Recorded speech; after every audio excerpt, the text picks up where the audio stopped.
नमस्कार दर्शक बंधु शुभ सकाळ। आज हूँ जून मास 18 तारीख गुरुवार। चलतु नजर पकड़ा आज दिन राज्य देश विदेशर 20टी गुरुत्वपूर्ण खबर पर। ता पूर्व जदि आपण चैनल नुआकुरी अच्छा तेरे भिडियोटी को गोटे लाइक और शेयर करने सह चैनल को सब्सक्राइब करी आपण क्यों जिलार भिडियो देखुं जनातु। आज प्रथम खबर, रथ काठ को नहीं विवाद, 4 घंटा बंद रहा रथ काम। रथ निर्माण बाहर बल्का काठ को नहीं विवाद सृष्टि होती। रथ गढ़ुवा सेवक मैंने बलि पड़ुवा काठ को खेई भाव नहीं आसी। मात्र किछि वर्ष है रथ निर्माण लगी काठ जनित समस्या दूर पर चलित वर्ष यही खेई किछिटा कांट छाड़ लगाई श्रीमंदिर प्रशासन।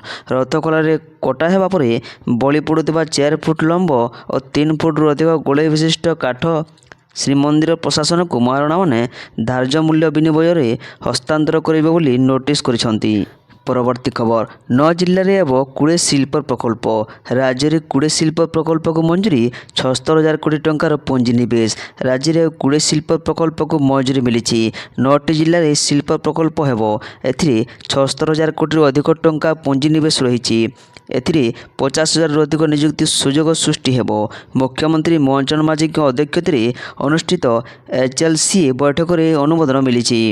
यह अवसर में मुख्यमंत्री कहते जे ओडिशा देशर एक प्रमुख निवेश गंतव्य स्थल भाव में उभा होइछि। आज अनुमोदन गुड़िक ओडिशा प्रति निवेशकों वर्धित आस्था एवं नियुक्ति सुजोग सृष्टि, शिल्प अभिवृद्धि को प्रोत्साहित करिबो। राज्यव्यापी संतुलित विकास सुनिश्चित करने प्रति आमर प्रतिबद्धता को प्रतिफलित करुछि। परवर्ती खबर, 7 दिन में फैसला, पाठ्यपुस्तक त्रुटि ने मुख्यमंत्री कड़ा आभिमुख्य। 3 जणिया कमिटी गठित, 7 दिन में रिपोर्ट देवाक निर्देश। पाठ्यपुस्तक त्रुटि प्रसंग में लोकसेवा भवन में गुरुत्वपूर्ण बैठक। मुख्यमंत्री मोहन चरण माझी अध्यक्षता यह बैठक बसी। एथिरे तुरंत त्रुटि सुधार सह कार्यानुष्ठान लगे निष्पत्ति होइछि। एने उन्नयन कमिशनर नेतृत्व में एक 3 जणिया कमिटी गठित। स्कूल पाठ्यपुस्तक त्रुटि पर के अधिकारी किंबा संस्था दायी ताहाकु चिन्हट कर 7 दिन में रिपोर्ट करने को निर्देश दिया जाइछि एवं रिपोर्ट आधार में सेमानंक विरोध में कार्यानुष्ठान नियाजिबो। विरोधी जोरदार समालोचना पर पाठ्यपुस्तक त्रुटि प्रसंग लोकसेवा भवन में पहुंची। मुख्यमंत्री मोहन चरण माझी तुरंत बैठक डाकिथिले। एथिरे आवासी माध्यम विद्यालय गणशिक्षा मंत्री नित्यानंद गंड, मुख्य शासन सचिव अनुगर्ग एवं विभिन्न विभाग वरिष्ठ अधिकारी माने उपस्थित थिले। परवर्ती खबर, शीघ्र मिलिबो भत्ता, 4 लाख हिताधिकारी पाखक गलानी भत्ता। खूब शीघ्र बकिया लोकों अकाउंट को जीव टंका। भत्ता समस्या है समाधान ए मुख्य शासन सचिव अनुगर्ग सूचना देते। से कहते जे वर्तमान सुधा 4 लाख हिताधिकारी पाखक भत्ता राशि पहुँची गलानी। खूब शीघ्र समस्त को बकिया भत्ता राशि मिल जाव। देश में सबु राज्य में यही समस्या थिला। पोर्टाल समस्या पर एपरी असुविधा होता। एवं स्थितिर सुधार आसी, भत्ता मिलवा आरंभ हो। धीरे धीरे समस्त को भत्ता राशि मिल जाव। सूचना था कि राज्य में विभिन्न स्थान में भत्ता समस्या नहीं उत्तेजना लगी रही। पोर्टाल समस्या पर हिताधिकारी अकाउंट को टंका आसुना। गरीब बुढ़ा बुढ़ी लोके बारंबार ब्लॉक पौर कार्यालय को दौड़ी दौड़ी नजांत होते। यह क्रम में मालकानगिरी जिले में गत 3 मास हेले गरीब लोकों को बार्धक्य भत्ता मिल ना। परवर्ती खबर, तुटिला रथकला कली, श्रीमंदिर प्रशासन विश्वकर्मा सेवायत मध्य आलोचना सफल। तुटिला विवाद, चलिला रथ काम। रथकला विवाद प्रसंग में श्रीमंदिर प्रशासन सह आलोचना पर रथ निर्माण कार्य आरंभ। पूर्वर परी पुणी थरे रथकला आरंभ है 3 रथर निर्माण कार्य। अधघंटाए धरी बैठक पर आलोचना सफल होइछि। एने 3 रथर मुख्य विश्वकर्मा प्रतिक्रिया रखिछंती। परवर्ती खबर, जलाशय सुरक्षा पर योजना, फिजिबिलिटी स्टडी करिबो national institute of water sports. राज्य में जलाशय गुड़िकर सुरक्षा पर योजना प्रस्तुत होइछि। स्वतंत्र नियमावली विभिन्न स्थान में पर्यटन को आधार करिथिबा जलाशयर सुरक्षा परिचालना पर अंटा भिड़िचंती ओडिशा सरकार। आगु समृद्ध पर्यटन श्रीबुद्धि एवं पर्यटकों को आकृष्ट करने को सरकार यही सब स्थान में जल क्रीड़ा और दुस्साहसिक क्रीड़ार शुभारंभ करने को जाउछंती। परवर्ती खबर, पीएम स्वनिधि योजना, स्ट्रीट भेंडर हिताधिकारी को बड़ आश्वस्ति। स्टाम्प शुल्क संपूर्ण छाड़। पीएम स्वनिधि योजना हिताधिकारी खुशी खबर, स्ट्रीट ଭେଣ୍ଡରମାନଙ୍କ ପାଇଁ ଆଶ୍ୱସ୍ତି। ପ୍ରଧାନମନ୍ତ୍ରୀ ଷ୍ଟ୍ରିଟ୍ ଭେଣ୍ଡର୍ସ ଆତ୍ମନିର୍ଭର ନିଧି ଯୋଜନା ଅଧୀନରେ ମଞ୍ଜୁର ହୋଇଥିବା 3ଟି ଋଣ ପର୍ଯ୍ୟାୟରେ ଷ୍ଟାମ୍ପ ଶୁଳ୍କ ସମ୍ପୂର୍ଣ୍ଣ ଛାଡ଼ କରିଛନ୍ତି ରାଜ୍ୟ ସରକାର। ଚୁକ୍ତିପତ୍ର ଉପରେ ଲାଗୁଥିବା ଷ୍ଟାମ୍ପ ଶୁଳ୍କ ସମ୍ପୂର୍ଣ୍ଣ ଛାଡ଼ ଏନେଇ ରାଇସ୍ ବିପର୍ଯ୍ୟୟ ପରିଚାଳନା ବିଭାଗ ପକ୍ଷରୁ ନିର୍ଦ୍ଦେଶନାମା ଜାରି ହୋଇଛି। ପିଏମ୍ ସ୍ୱନିଧି ଯୋଜନାର ପ୍ରଥମ, ଦ୍ୱିତୀୟ ଓ ତୃତୀୟ ଋଣ କିସ୍ତି ସମ୍ବନ୍ଧୀୟ ଏଗ୍ରିମେଣ୍ଟଗୁଡ଼ିକ ଉପରେ ଷ୍ଟାମ୍ପ ଶୁଳ୍କ ଆଦାୟ କରାଯିବ ନାହିଁ।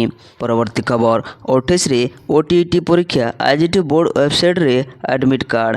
ମାଧ୍ୟମିକ ଶିକ୍ଷା ପରିଷଦ ବୋର୍ଡ ପକ୍ଷରୁ ଆହ୍ୱାନ କରାଯାଇଥିବା ଓଡ଼ିଶା ଶିକ୍ଷକ ଯୋଗ୍ୟତା ପରୀକ୍ଷା ଓଟିଇଟି 2024 ଆସନ୍ତା 28 ତାରିଖରେ ଅନୁଷ୍ଠିତ ହେବ। ଇନ୍ ସର୍ଭିସ୍ ଶିକ୍ଷକ ଏବଂ ନୂଆ ପ୍ରାର୍ଥୀ ମିଶି ମୋଟ 97,151 ଜଣ ପ୍ରାର୍ଥୀ ଏହି ପରୀକ୍ଷା ପାଇଁ ଆବେଦନ କରିଛନ୍ତି।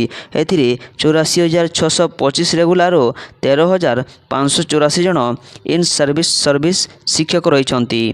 ଆବେଦନକାରୀମାନେ ଆଜିଠୁ ବୋର୍ଡ ୱେବସାଇଟ୍ରୁ ସେମାନଙ୍କ ଆଡମିଟ୍ କାର୍ଡ଼ ପାଇପାରିବେ ବୋଲି ବୋର୍ଡ ସଭାପତି ଶ୍ରୀକାନ୍ତ ରାୟ କହିଛନ୍ତି। ଆବେଦନକାରୀମାନେ ଫର୍ମ ପୂରଣ ସମୟରେ ଦେଇଥିବା ମୋବାଇଲ ନମ୍ବର ଓ ପାସୱାର୍ଡ଼ ବ୍ୟବହାର କରି ଆଡମିଟ୍ କାର୍ଡ଼ ପାଇପାରିବେ।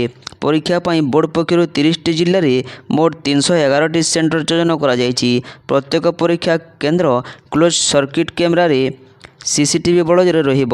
ପ୍ରଶ୍ନପତ୍ରର ସୁରକ୍ଷା ଓ ପରୀକ୍ଷା ଆଗକୁ ପ୍ରଶ୍ନ ଭାଇରାଲ ରୋକିବା ଲାଗି ପ୍ରଶ୍ନପତ୍ରଗୁଡ଼ିକ ଡିଜିଟାଲ ଲକରରେ ବୋର୍ଡ କାର୍ଯ୍ୟାଳୟରୁ ସେଣ୍ଟରକୁ ଯିବ।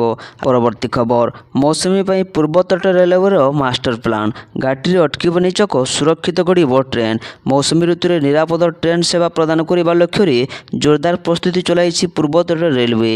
ଜୋନ୍ର ଗୁରୁତ୍ୱପୂର୍ଣ୍ଣ ତଥା ସମ୍ବେଦନଶୀଳ ଘାଟି ସେକ୍ସନରେ ସୁରକ୍ଷା ସଂରକ୍ଷଣ କାର୍ଯ୍ୟକୁ ତ୍ୱରାନ୍ୱିତ କରାଯାଇଛି। ପଥର ଖସିବା, ମୃତ୍ତିକା କ୍ଷୟ ଏବଂ ପ୍ରତିକୂଳ ପାଣିପାଗ ପରିସ୍ଥିତିର ଆଶଙ୍କା ଥିବା ଘାଟି ଅଞ୍ଚଳରେ ଏହି କାର୍ଯ୍ୟ ଜାରି ରହିଛି। ପରବର୍ତ୍ତୀ ଖବର 19ରେ ମ୍ୟାଟ୍ରିକ୍ ସଂଶୋଧିତ ଫଳ। 19ରେ ପ୍ରକାଶ ପାଇବ ମ୍ୟାଟ୍ରିକ୍ ରିଚେକିଂ ରେଜଲ୍ଟ। ଅଧିକାଂଶ ପରୀକ୍ଷାର୍ଥୀଙ୍କର ବଢ଼ିଛି ମାର୍କ। 2024 ମ୍ୟାଟ୍ରିକ୍ ପରୀକ୍ଷାଫଳ ମୂଲ୍ୟାୟନର ପୁନର୍ଯାଞ୍ଚ ରିଚେକିଂ ପାଇଁ ଆବେଦନ କରିଥିବା ପରୀକ୍ଷାର୍ଥୀଙ୍କ ଖାତା ଦେଖା ଶେଷ ହୋଇଛି। ଧାର୍ଯ୍ୟ ସମୟଠାରୁ ଆଗୁଆ ଏହି ପ୍ରକ୍ରିୟା ଶେଷ ହୋଇଥିବାରୁ ଆବେଦନକାରୀମାନେ ପରୀକ୍ଷାର୍ଥୀଙ୍କ ଫଳ ଆସନ୍ତା 19 ତାରିଖରେ ବୋର୍ଡ ୱେବସାଇଟ୍ରେ ଅପଲୋଡ କରାଯିବ ବୋଲି ସୂଚନା ମିଳିଛି। ମ୍ୟାଟ୍ରିକ୍ ପରୀକ୍ଷା ଫଳକୁ ନେଇ ରାଜ୍ୟରେ 3,300ରୁ ଅଧିକ ପରୀକ୍ଷାର୍ଥୀ ପୁନର୍ଯାଞ୍ଚ ଲାଗି ବୋର୍ଡ ୱେବସାଇଟ୍ରେ ଆବେଦନ କରିଥିଲେ। ଜଣେ ଲେଖାଏଁ ଏକାଧିକ ବିଷୟରେ ପରୀକ୍ଷା ଖାତା ଯାଞ୍ଚ ପାଇଁ ଆବେଦନ କରିଥିଲେ। ଆବେଦନ ଅନୁସାରେ 9,000ରୁ ଅଧିକ ଖାତା ଚେକିଂ ଆଡ଼ିସନ୍ ପାଇଁ ବୋର୍ଡ କାର୍ଯ୍ୟାଳୟରେ ଶିକ୍ଷକମାନେ ପୁନର୍ଯାଞ୍ଚ କରିଥିଲେ। ଏଥିରେ ଅଧିକାଂଶ ପରୀକ୍ଷାର୍ଥୀଙ୍କର ମାର୍କ ବଢ଼ିଥିବା ଖବର ମିଳିଛି। ପରବର୍ତ୍ତୀ ଖବର ରାଷ୍ଟ୍ରପତି ଭବନରେ ରଜ ମଉଜ। ଦୋଳି ସାଙ୍ଗକୁ ଜମିଲା ପାରମ୍ପରିକ ଖାଦ୍ୟ ଓ ସାଂସ୍କୃତିକ କାର୍ଯ୍ୟକ୍ରମ। ରାଷ୍ଟ୍ରପତି ଭବନରେ ରଜ ମହୋତ୍ସବର ଶେଷ ଦିନରେ ଭବ୍ୟ ଝଲକ ଦେଖିବାକୁ ମିଳିଛି। ରଜର ପାରମ୍ପରିକ ଗୀତ ବର୍ଷକେ ଥରେ ଆସିଛି ରଜ ଲୋ ଆସ ହେବା ସଜବାଜ ଦର୍ଶକଙ୍କୁ ବିଶେଷ କରି ରାଜଧାନୀ ଦିଲ୍ଲୀରେ ବସବାସ କରୁଥିବା ପ୍ରବାସୀ ଓଡ଼ିଆମାନଙ୍କୁ ଓଡ଼ିଶା ମାଟିର ମହକ ପିଲାଦିନର ଅନୁଭୂତି ଦେଇଥିଲା। ପରବର୍ତ୍ତୀ ଖବର ଜୁନ୍ 21ରୁ ରାଜ୍ୟବ୍ୟାପୀ ହେବ ସୁଭଦ୍ରା ଶକ୍ତି ସମାବେଶ। ମହିଳା ସଶକ୍ତିକରଣ ନେଇ ବ୍ୟାପକ ସଚେତନତା ସୃଷ୍ଟି କରାଯିବ। ରାଜ୍ୟବ୍ୟାପୀ ଆୟୋଜିତ ହେବ ସୁଭଦ୍ରା ଶକ୍ତି ସମାବେଶ। ସମସ୍ତ ଗ୍ରାମ ପଞ୍ଚାୟତରେ ହେବ ଏହି ସମାବେଶ।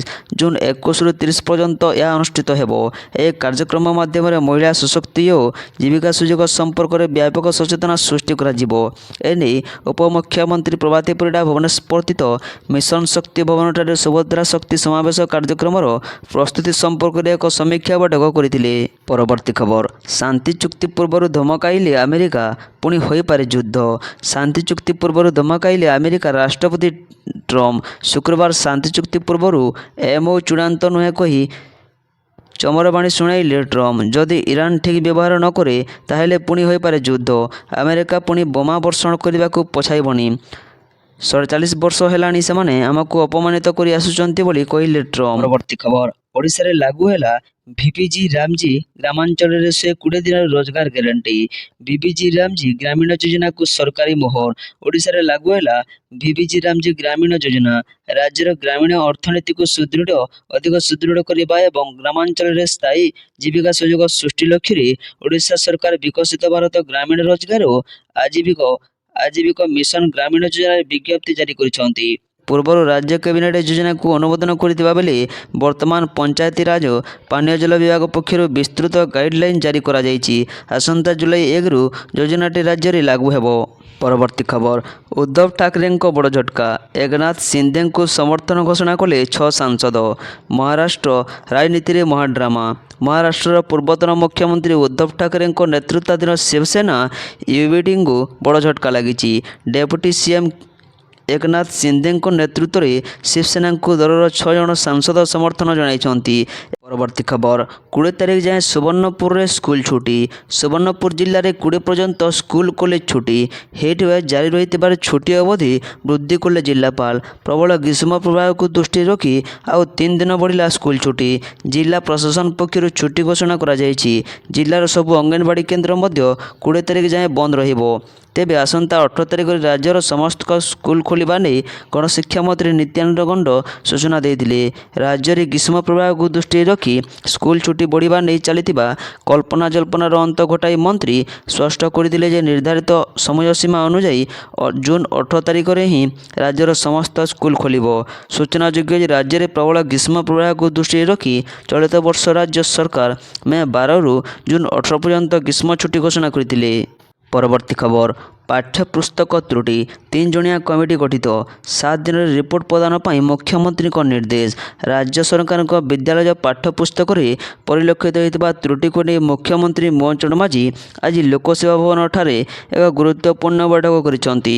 ଆବାସ ମାଧ୍ୟମରେ ବିଦ୍ୟାଳୟ ଗଣଶିକ୍ଷା ମନ୍ତ୍ରୀ ନିତ୍ୟାନନ୍ଦ ଗଣ୍ଡ, ମୁଖ୍ୟ ଶାସନ ସଚିବ ଅନୁ ଗର୍ଗ ଏବଂ ବିଭିନ୍ନ ବିଭାଗୀୟ ବରିଷ୍ଠ ଅଧିକାରୀଙ୍କୁ ନେଇ ଅନୁଷ୍ଠିତ ଏହି ବୈଠକରେ ମୁଖ୍ୟମନ୍ତ୍ରୀ ଏହି ତ୍ରୁଟି ସୁଧାରିବା ପାଇଁ ତୁରନ୍ତ କାର୍ଯ୍ୟାନୁଷ୍ଠାନ ନେବା ପାଇଁ ନିଷ୍ପତ୍ତି ନେଇଛନ୍ତି। ପରବର୍ତ୍ତୀ ଖବର, ଶୀତଳ ଷଷ୍ଠୀ ପାଇଁ 20ରେ ସମ୍ବଲପୁରରେ ସରକାରୀ ଛୁଟି। ଓଡ଼ିଶା ସରକାର ପ୍ରସିଦ୍ଧ ଶୀତଳ ଷଷ୍ଠୀ ପର୍ବ ପାଇଁ ଜୁନ୍ 20 ତାରିଖରେ ସମ୍ବଲପୁରରେ ତ୍ରୁଟି ଘୋଷଣା କରିଛନ୍ତି। ଉତ୍ତର ଆର୍ଡିସିଙ୍କ ଦ୍ୱାରା ଜାରି ବିଜ୍ଞପ୍ତି ଅନୁଯାୟୀ ଉପଖଣ୍ଡର ସମସ୍ତ ସରକାରୀ କାର୍ଯ୍ୟାଳୟ ଏବଂ ଶିକ୍ଷାନୁଷ୍ଠାନ ବନ୍ଦ ରହିବ। ଏହି ସମୟରେ ମହୋତ୍ସବକୁ ଶାନ୍ତିପୂର୍ଣ୍ଣ ଏବଂ ସୁଗମ ପରିଚାଳନା ସୁନିଶ୍ଚିତ କରିବା ପାଇଁ ସମ୍ବଲପୁର ପୋଲିସ 80 ପ୍ଲାଟୁନ୍ ସୁରକ୍ଷା କର୍ମୀଙ୍କୁ ନିୟୋଜିତ କରିଛି। ପରବର୍ତ୍ତୀ ଖବର, ନିଟ୍ ପରୀକ୍ଷା ପୂର୍ବରୁ ଟେଲିଗ୍ରାମ ବ୍ୟାନ୍ ପ୍ରସଙ୍ଗ, କେନ୍ଦ୍ର ସରକାରଙ୍କ ନିଷ୍ପତ୍ତିକୁ ହାଇକୋର୍ଟରେ ଚ୍ୟାଲେଞ୍ଜ। ଲୋକପ୍ରିୟ ମେସେଜିଂ ଆପ୍ ଟେଲିଗ୍ରାମ ଉପରେ କେନ୍ଦ୍ର ସରକାର ସାମୟିକ କଟକଣାକୁ ନେଇ ବିବାଦ ହେବେ ଦିଲ୍ଲୀ ହାଇକୋର୍ଟରେ। ଆସନ୍ତା ଜୁନ୍ 21 ତାରିଖରେ ହେବାକୁ ଥିବା ନିଟ୍ ୟୁଜି ପରୀକ୍ଷା ପୂର୍ବରୁ କେନ୍ଦ୍ର ସରକାର ଟେଲିଗ୍ରାମକୁ ଦେଶବ୍ୟାପୀ ସାମୟିକ ଭାବେ ବ୍ୟାନ୍ କରିଛନ୍ତି। ସରକାର ଏହି କଡ଼ା ନିଷ୍ପତ୍ତି ବିରୋଧରେ ଟେଲିଗ୍ରାମ ସଂସ୍ଥା ବୁଧବାର ଦିଲ୍ଲୀ ହାଇକୋର୍ଟକୁ ଦ୍ୱାରସ୍ଥ ହୋଇଛି। ପରବର୍ତ୍ତୀ ଖବର, ସମଗ୍ର ରାଜ୍ୟରେ ଝଡ଼ ବର୍ଷା ନେଇ ବିଭିନ୍ନ ଜିଲ୍ଲାକୁ ୟେଲୋ ୱାର୍ଣ୍ଣିଂ। ଓଡ଼ିଶା ଏବେ ଦକ୍ଷିଣ ପଶ୍ଚିମ ମୌସୁମୀ ବାୟୁ ସକ୍ରିୟ ହୋଇଛି। ମଙ୍ଗଳବାର ଆଉ କିଛି ଅଞ୍ଚଳକୁ ପ୍ରବେଶ କରିଛି। ମୌସୁମୀ ବାୟୁର ଉତ୍ତର ସୀମା ଏବେ ବୌଦ୍ଧ, ସମ୍ବଲପୁର ଏବଂ ସୁନ୍ଦରଗଡ଼ର ଅଳ୍ପ ଅଂଶ, କୋରାପୁଟର କିଛି ଅଂଶ, ରାୟଗଡ଼ା, କନ୍ଧମାଳ, ଅନୁଗୁଳ ଏବଂ ଦେବଗଡ଼ର ଅଧିକାଂଶ ଅଞ୍ଚଳକୁ ଛୁଇଁବା ପରେ ଆଗକୁ ବଢ଼ୁଥିବା ଆଞ୍ଚଳିକ ପାଣିପାଗ କେନ୍ଦ୍ର ପକ୍ଷରୁ ସୂଚନା ଦିଆଯାଇଛି। ପରବର୍ତ୍ତୀ ଖବର, ପାହାଡ଼ପୁର ଗସ୍ତରେ ଆସୁଛନ୍ତି ରାଷ୍ଟ୍ରପତି ଓ ପ୍ରଧାନମନ୍ତ୍ରୀ, ମିଡ଼ିଆ ପ୍ରବେଶ ଉପରେ କଟକଣା। ପାହାଡ଼ପୁର ଗସ୍ତରେ ରାଷ୍ଟ୍ରପତି ଓ ପ୍ରଧାନମନ୍ତ୍ରୀ, ମିଡ଼ିଆ ପ୍ରବେଶ ଉପରେ କଟକଣା, ସୁରକ୍ଷା ବ୍ୟବସ୍ଥା କଡ଼ାକଡ଼ି। ମୟୂରଭଞ୍ଜ ଜିଲ୍ଲାର ପାହାଡ଼ପୁର ଗାଁକୁ ଆସନ୍ତା ଜୁନ୍ 20 ତାରିଖରେ ସାମ୍ବାଦିକମାନଙ୍କ ପ୍ରବେଶ ଉପରେ ଜିଲ୍ଲା ପ୍ରଶାସନ ପକ୍ଷରୁ ସମ୍ପୂର୍ଣ୍ଣ କଟକଣା ଜାରି କରାଯାଇଛି। ମହାମହିମ ରାଷ୍ଟ୍ରପତି ଦ୍ରୌପଦୀ ମୁର୍ମୁ ଏବେ ପ୍ରଧାନମନ୍ତ୍ରୀ ନରେନ୍ଦ୍ର ମୋଦିଙ୍କ ହାଇ ପ୍ରୋଫାଇଲ୍ ଗସ୍ତକୁ ଦୃଷ୍ଟିରେ ରଖି ସୁରକ୍ଷା କାରଣରୁ ଏହି ନିଷ୍ପତ୍ତି ନିଆଯାଇଛି। ପରବର୍ତ୍ତୀ ଖବର, ଲିପଷ୍ଟିକ୍ ଲଗାଇବେନି ସ୍କୁଲ ପିଲା, ଆସିଲା ବଡ଼ ନିୟମ, ସ୍କୁଲ ପିଲାଙ୍କ ଲିପଷ୍ଟିକ୍ ମନା। କେରଳ ସରକାର ସ୍କୁଲ ପିଲାଙ୍କ ପାଇଁ ଏବେ ବଡ଼ ଘୋଷଣା କରିଛନ୍ତି। ସ୍କୁଲ ପିଲାଙ୍କୁ ଲିପଷ୍ଟିକ୍ ଲଗାଇବାକୁ ମନା କରାଯାଇଥିବା ସୂଚନା ମିଳିଛି। ସ୍କୁଲ କ୍ୟାମ୍ପସରେ କସ୍ମେଟିକ୍ ଫ୍ରି କରିବାକୁ କେରଳ ରାଜ୍ୟ ସରକାର ନିଷ୍ପତ୍ତି ନେଇଛନ୍ତି। କେରଳ କୋଲାମ ଜିଲ୍ଲାରେ ଲାଗିଛି ଏ କଟକଣା। କେରଳର ବିଭିନ୍ନ ଜିଲ୍ଲାରେ ଛୋଟ ପିଲାଙ୍କ ମଧ୍ୟରେ କ୍ୟାନ୍ସର ବଢ଼ିବା ନେଇ ସତର୍କତା କରାଇଥିଲେ। ଫଳରେ ପିଲାଙ୍କ ସ୍ୱାସ୍ଥ୍ୟ ପ୍ରତି ଥିବା ବିପଦ ଆଶଙ୍କାରେ ଏହି ପଦକ୍ଷେପ ନିଆଯାଇଛି। କେରଳର ରାଜ୍ୟ ଶିଶୁ କଲ୍ୟାଣ କମିଟି ରାଜ୍ୟର ସ୍କୁଲଗୁଡ଼ିକୁ ଲିପଷ୍ଟିକ୍ ମୁକ୍ତ କ୍ୟାମ୍ପସ କରିବା ପାଇଁ ସରକାରଙ୍କୁ ପ୍ରସ୍ତାବ ଦେଇଛି। ଏହାକୁ ନେଇ ଅଭିଭାବକ ଏବଂ ଶିକ୍ଷକ ସମସ୍ତେ ଆଲୋଚନା କରିଛନ୍ତି।